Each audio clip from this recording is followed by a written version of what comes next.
The year ahead of us, 2017, promises to be a momentous year for a number of reasons besides, and in some respects because of, Donald Trump. It will be a year of notable anniversaries of events that have created reverberations we are still feeling today. Canada will celebrate its 150th birthday. It will be the 100th anniversary of the German Zimmermann telegram, the decoding of which, together with unrestricted U-boat warfare in the Atlantic, led to the United States' declaration of war against Germany in April 1917. It will be the 100th anniversary of the collapse of Tsarist Russia in February.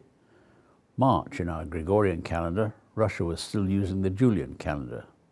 And the Bolshevik Revolution led by Lenin in October, our November. It will also be the 100th anniversary of the Balfour Declaration, by which Britain undertook to use its best endeavors to facilitate the establishment in Palestine of a national home for the Jewish people. And it will be 150 years since the publication of Karl Marx's Kapital, published in German in 1867, and described in some circles as a major work of modern economic thought and critique of capitalism that became the Bible of socialist economics. And lastly, it will be 500 years since Martin Luther nailed his thesis to the church door in Wittenberg, which led to the Protestant Reformation. The past century has seen such an outpouring of inventions and technological advances that one could make a list of anniversaries as long as your arm. But it is noteworthy how many saw their birth in the 10 years around 1917. From the zipper in 1913, the electric power drill in 1916, radio tuners in 1917, the pop-up toaster in 1919, the hairdryer in 1920, and the electric kettle in 1922. Sadly, the same period saw the invention and use on the battlefield of the tank, flamethrowers, poison gas, tracer bullets, and at sea, the modern submarine, depth charges, and the aircraft carrier.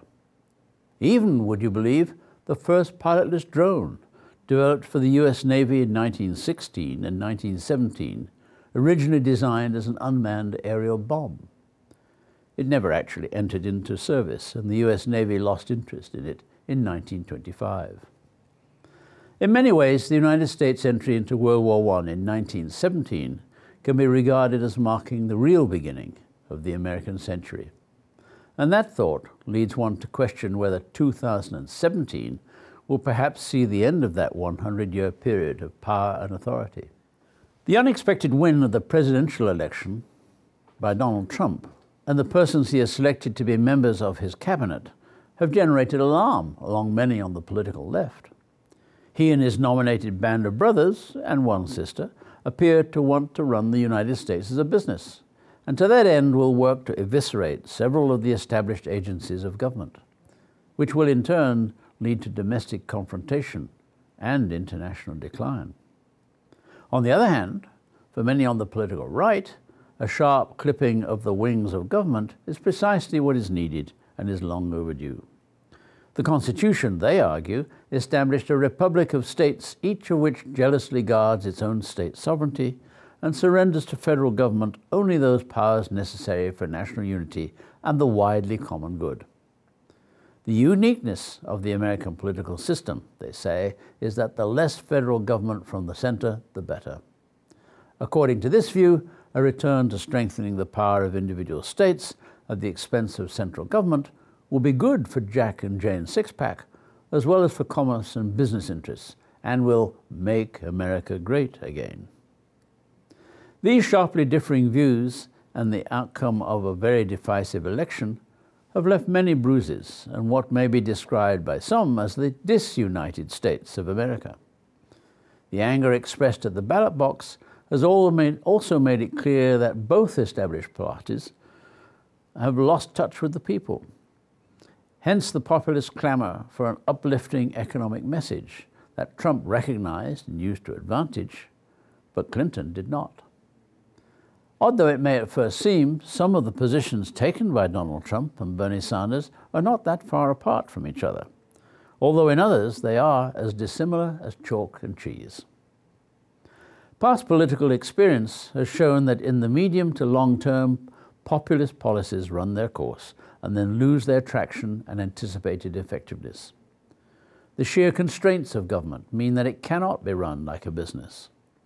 Clever lawyers and lobbyists, temporarily quiet, reassert themselves, and commercial agendas and priorities are brought to bear on elected representatives, particularly when campaigning for re-election demands so much money.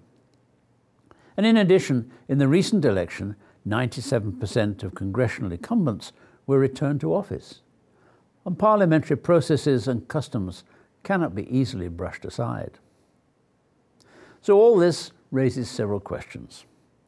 In the present circumstances, are we going to see a major change in direction in the conduct of government business, the dilution of federal power, and perhaps the start of a new American century? Are we going to see a new sense of direction from both political parties as they recognize how far they have drifted from the interests of the people?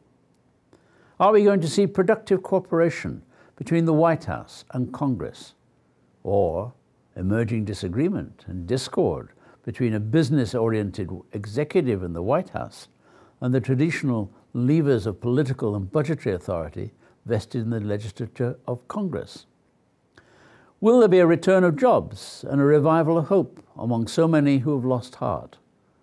Or will the cutbacks in agencies of health, education, the environment, and energy remove the social net that has been created in past years to catch the fallen? Are we going to see a reformation in foreign policy and a resurgence of American leadership in world affairs? Or are we going to see a guarded reserve among foreign leaders, some of whom may well turn to other sources of power for international leadership?